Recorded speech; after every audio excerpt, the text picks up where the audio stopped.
Welcome to Study Flow everybody. And आज का हमारा टॉपिक है, सब्जेक्ट हमने लिया है अप्लाइड मैथ्स। जो बच्चे सेमेस्टर 2 में हैं उनके लिए बहुत इंपॉर्टेंट होती है मैथ्स, क्योंकि मैथ्स में सबसे ज़्यादा बैक आती है, बच्चों को चीज़ें समझ नहीं आती हैं।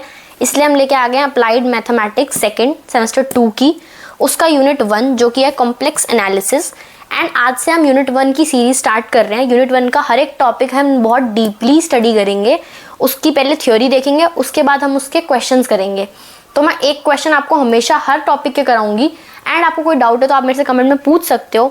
एंड आपके पेपरों से पहले हम एक पूरी शीट सॉल्व करेंगे क्वेश्चंस की, बट विद टॉपिक आपको मैं एक क्वेश्चन समझाने के लिए और एक क्वेश्चन पूरा आपको करके दिखाऊंगी कि कैसे कौन सा स्टेप हमें लगाना है। ठीक है, तो आज का हमारा टॉपिक है सबसे पहले analytic function and Cauchy Riemann equation. तो let's get started with that. So हमारा फर्स्ट टॉपिक है एनालिटिक फंक्शन। अब आपको पता होना चाहिए एनालिटिक फंक्शन क्या होता है। तो इन नॉर्मल एनालिसिस, मतलब जो हम नॉर्मल एनालिसिस करते थे पहले, आपने पहले इंटीग्रेशन, डिफरेंशिएशन ये सब किया होगा, उसमें हम ये लिखते थे डिफरेंशिएबल फंक्शन। वो नॉर्मल नंबर्स के लिए होता था, बट अब हम कॉम्प्लेक्स नंबर्स में डील कर रहे हैं। तो अभी हम कर रहे हैं कॉम्प्लेक्स एनालिसिस, जिसमें आयोटा आ जाता है, एक्स प्लस आयोटा वाई कर रहे हो आप। तो कॉम्प्लेक्स एनालिसिस में आप बोलते हो एनालिटिक फंक्शन है या नहीं। जैसे नॉर्मल नंबर्स में हम बोलते थे कि ये डिफरेंशिएबल फंक्शन है, वैसे ही कॉम्प्लेक्स एनालिसिस में हम बोलते हैं कि ये एनालिटिक फंक्शन है। ठीक है, अब एनालिटिक फंक्शन होता क्या है? एनालिटिक फंक्शन होता है, अब हमारा एनालिटिक फंक्शन होता है, analytic function is said to be a function w is equal to F Z, मतलब z का फंक्शन होता है, उसको हम w से डिनोट करते हैं एनालिटिक फंक्शन को। एंड वो पॉइंट होता है हमारा z is equal to Z not, मतलब एक पॉइंट है। अगर उस पे एफ जेड का जो डेरिवेटिव है वो एग्जिस्ट करे और वो यूनिक हो उस पॉइंट पे, तो उस फंक्शन को हम बोलते हैं एनालिटिक फंक्शन। ठीक है, अब मैं आपको बताती हूँ कि मतलब जो हमने एफ डैश जेड लिखा उसकी वैल्यू क्या होती है, क्योंकि मतलब हमेशा तो ये क्वेश्चन नहीं आता है, बट कभी कभी वो पूछ लेते हैं कि एफ दिया हुआ है एफ जेड, तो उसका एफ डैश जेड कितना होगा। तो एफ डैश का फॉर्मूला होता है हमारा limit Z tends to 0 F Z minus जो चेंज आ रहा है जेड में, माइनस एफ जेड अपॉन में जो चेंज आया वो। ठीक है, तो ये आपका फॉर्मूला होता है। हम लास्ट में इस लेक्चर के सारे फॉर्मूले उसको कंबाइन करके भी लिखेंगे, बट अभी समझते चलो कि कौन सी चीज क्या होती है। ठीक है, अब एक और चीज है, एनालिटिक फंक्शन को और क्या बोलते हैं, क्योंकि पेपर में डिफरेंट नेम्स आ जाते हैं, फिर आपको समझ नहीं आएगा कौन सा नेम किसके लिए यूज हो रहा है। तो मैं आपको बता देती हूँ, एनालिटिक फंक्शन को अब हम बोलते हैं रेगुलर फंक्शन,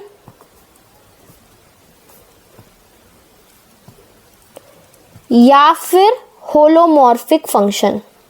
ये दोनों ही नाम एनालिटिक फंक्शन के लिए ही हैं। तो अगर पेपर में आता है कि prove this function to be an analytic function, prove this function to be a regular function, या फिर अ होलोमॉर्फिक फंक्शन, तीनों में आपको सेम चीज ही करनी है। अभी हम आगे समझेंगे कि एनालिटिक प्रूफ कैसे करते हैं, बट अभी के लिए ये समझ लो कि ये होता है हमारा एफ डैश जेड निकालने का फॉर्मूला। अगर आपको बोला है कि डेरिवेटिव एग्जिस्ट कर रहा है कि नहीं कर रहा है, क्योंकि डेरिवेटिव एग्जिस्ट करेगा और वो यूनिक होगा उस पॉइंट पे, तभी वो फंक्शन एनालिटिक हो सकता है। पहली चीज ये। दूसरा, और दो नाम जो हमारे एनालिटिक के लिए होते हैं।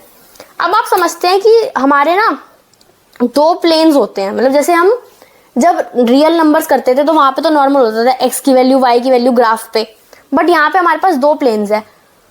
कौन से टू प्लेन्स है हमारे, देख लेते हैं।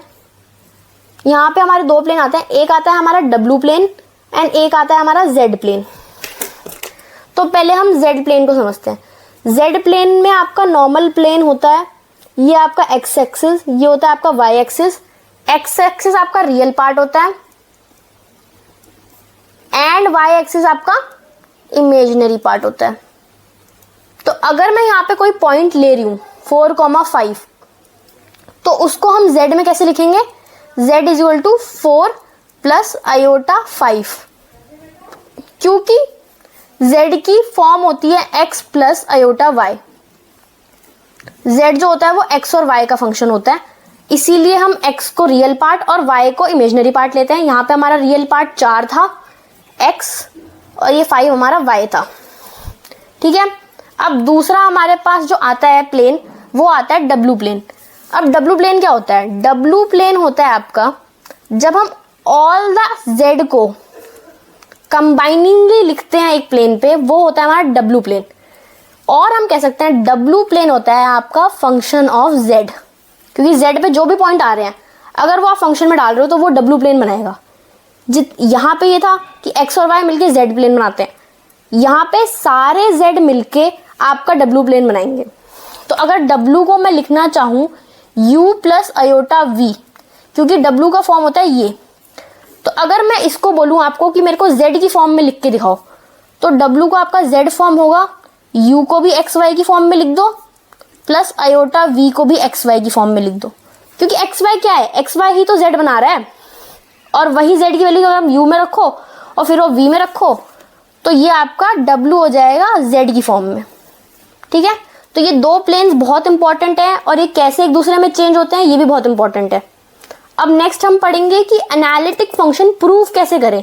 ये तो हमें पता चल गया, ये तो एक बेसिक कंडीशन है, बट आपको प्रूफ करके दिखाना है कि ये एनालिटिक है कि नहीं, तो वो हम अभी करके देखेंगे एक इक्वेशन के थ्रू जिसमें कुछ कंडीशंस होती हैं। अगर वो प्रूव हो जाती हैं तो आप कह सकते हो कि एनालिटिक है। उस कंडीशन का नाम है या उस इक्वेशन को हम बोलते हैं कॉची रीमान इक्वेशन या फिर CR इक्वेशन। ठीक है, तो लेट्स डू दैट।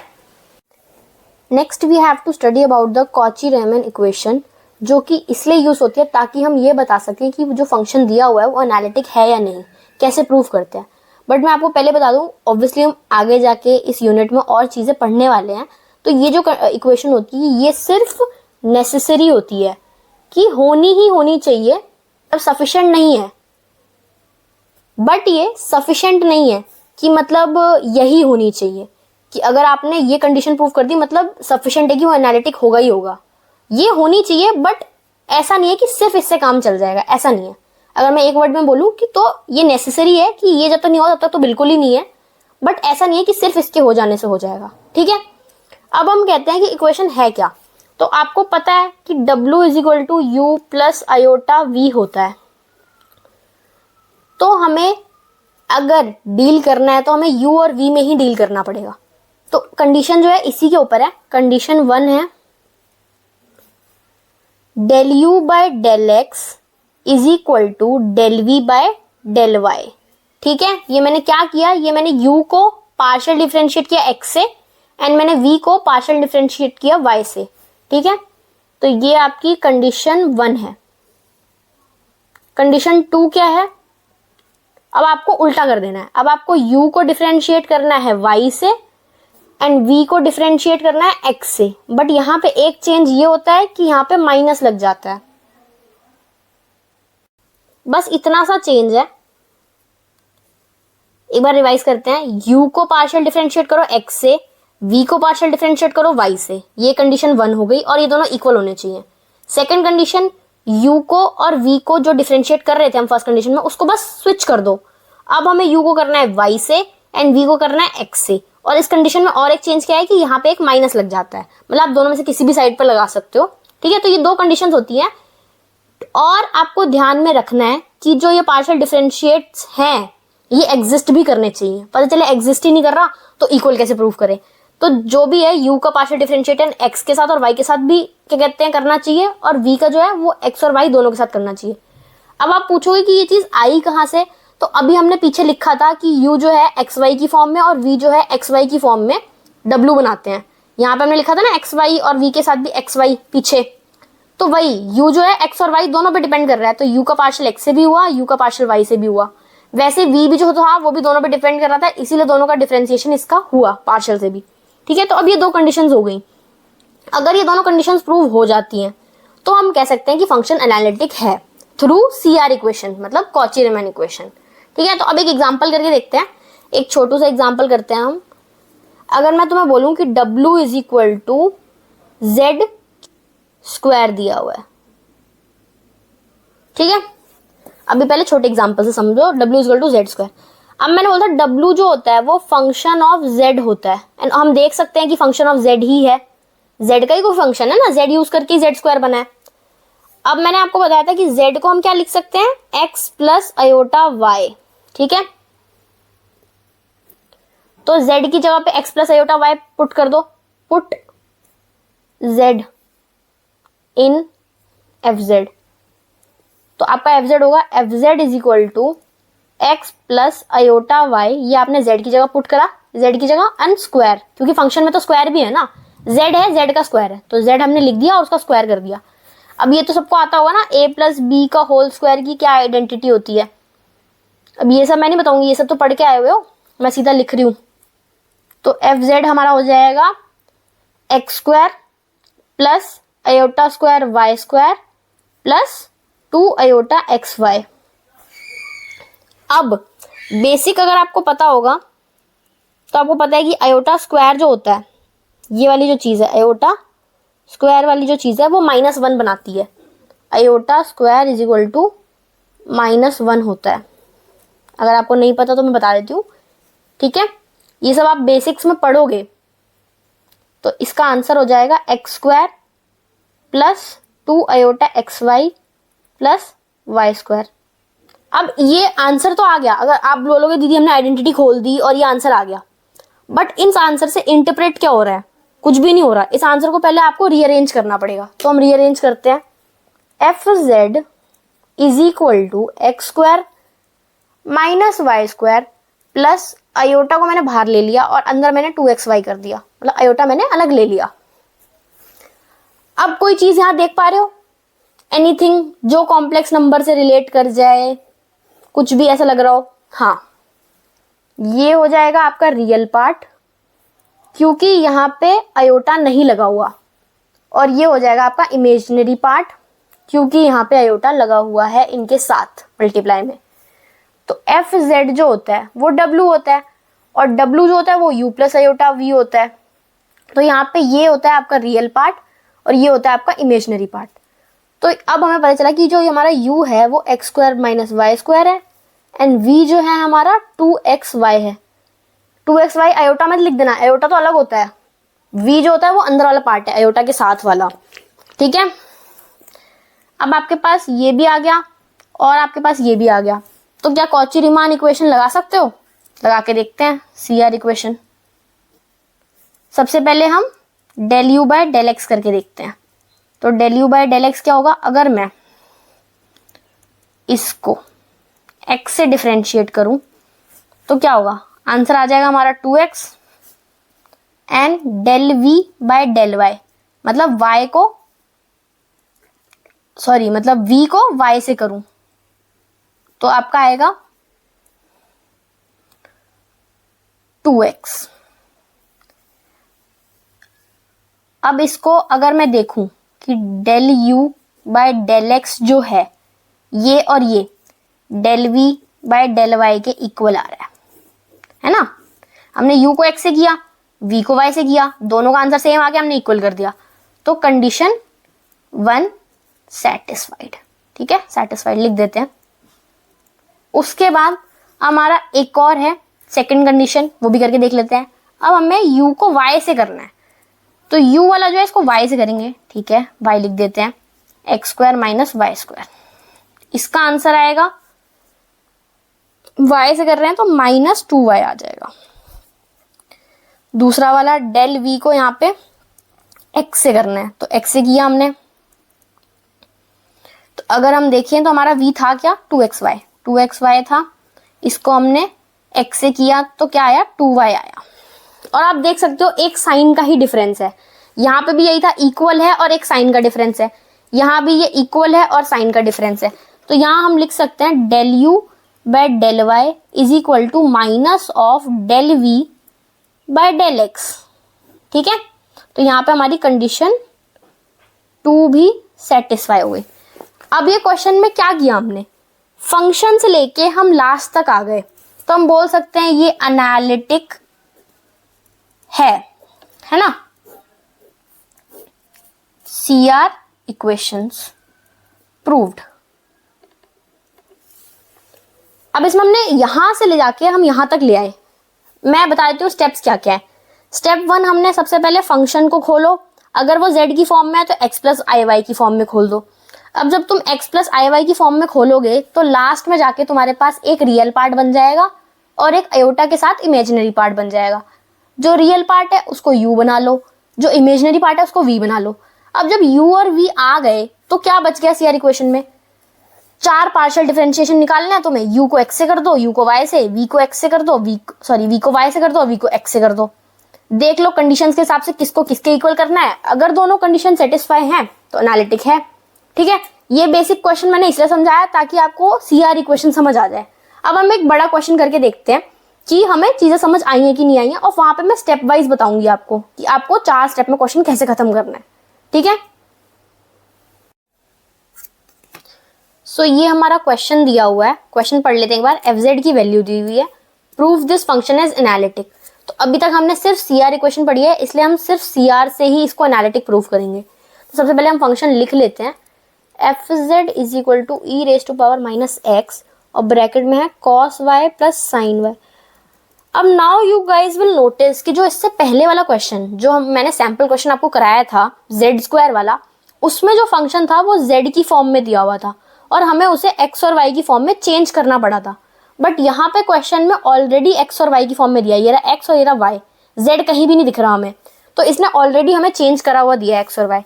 तो हम क्या करते हैं, इसको अंदर मल्टीप्लाई कर लेते हैं पहले e raise to power minus x को, तो e raise to power minus x cos y plus e raise to power minus x iota sine Y.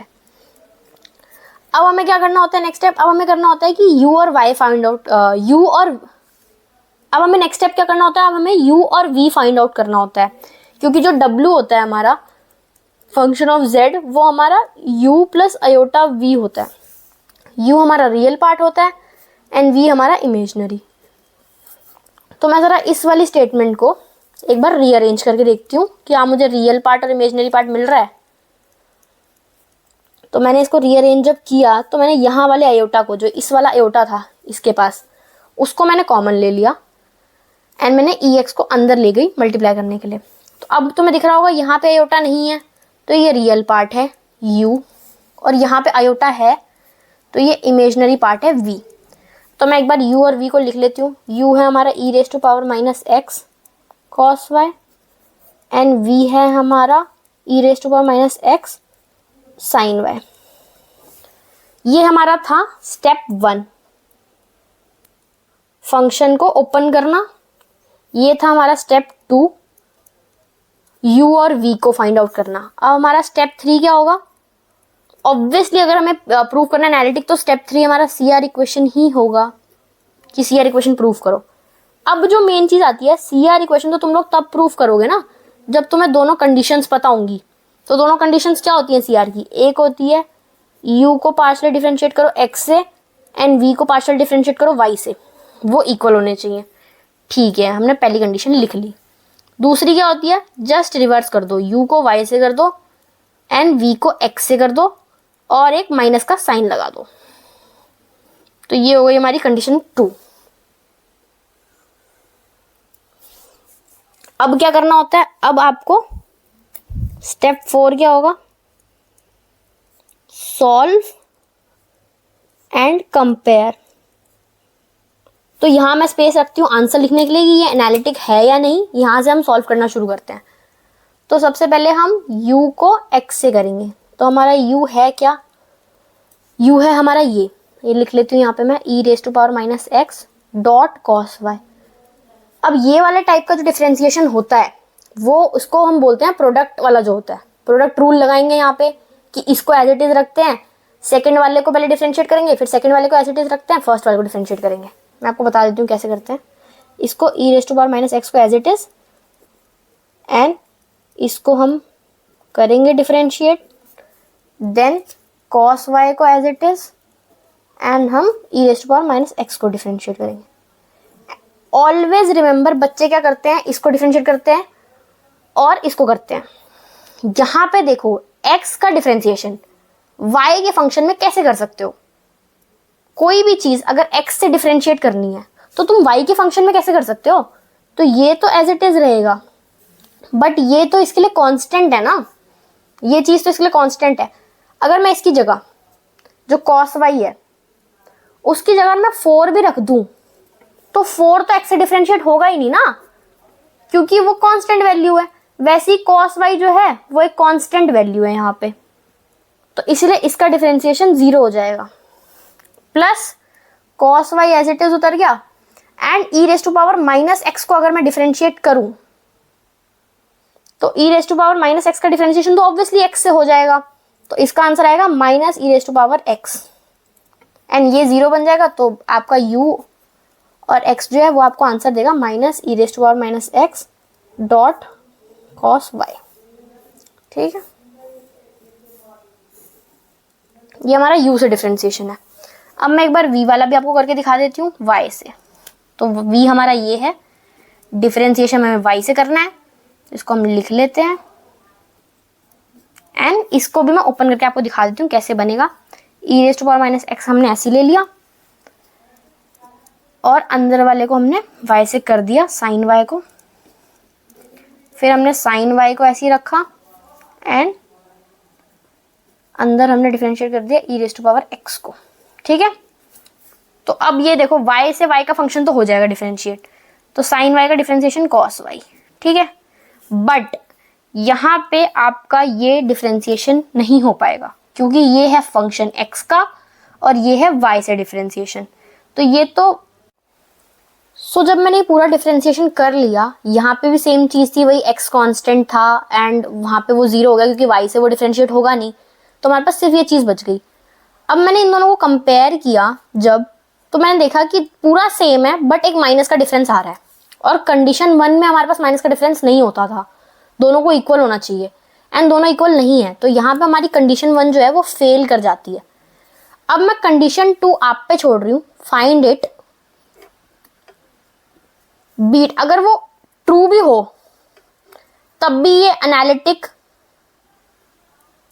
नहीं होगा, एंड फॉल्स हो तब भी नहीं होगा। अगर एक भी कंडीशन नहीं है ट्रू तो मतलब वो एनालिटिक नहीं होगा, बट चेक आपको दोनों करनी है, क्योंकि आपको दोनों करके दिखानी है। ये मैं डू इट योरसेल्फ लिख रही हूँ यहाँ पे, क्योंकि आपको सेकंड कंडीशन चेक करके देखनी है कि वो आ रही है या नहीं आ रही है, और मुझे नीचे कमेंट्स में बताना है कि वो ट्रू आ रही है या फॉल्स आ रही है। एंड एनालिटिक तो ये नहीं होगा क्योंकि कंडीशन 1 ही फेल कर गई। ठीक है, सो आज के लिए इतना ही। Thanks for watching the video. Like, comment and share this video, and subscribe our YouTube channel for more such video. आप हमें कमेंट में बता सकते हो कि आपको नेक्स्ट वीडियो किस टॉपिक पे चाहिए। ये सीरीज़ तो हम कंटिन्यू करेंगे ही, मैथ्स की यूनिट 1 की, एंड देन मोर यूनिट्स। अगर आप चाहो तो आप हमें इंस्टाग्राम पे भी फॉलो कर सकते हो, जिसका हैंडल हमने मेंशन कर दिया है। So study hard everybody, and we will meet in the next lecture.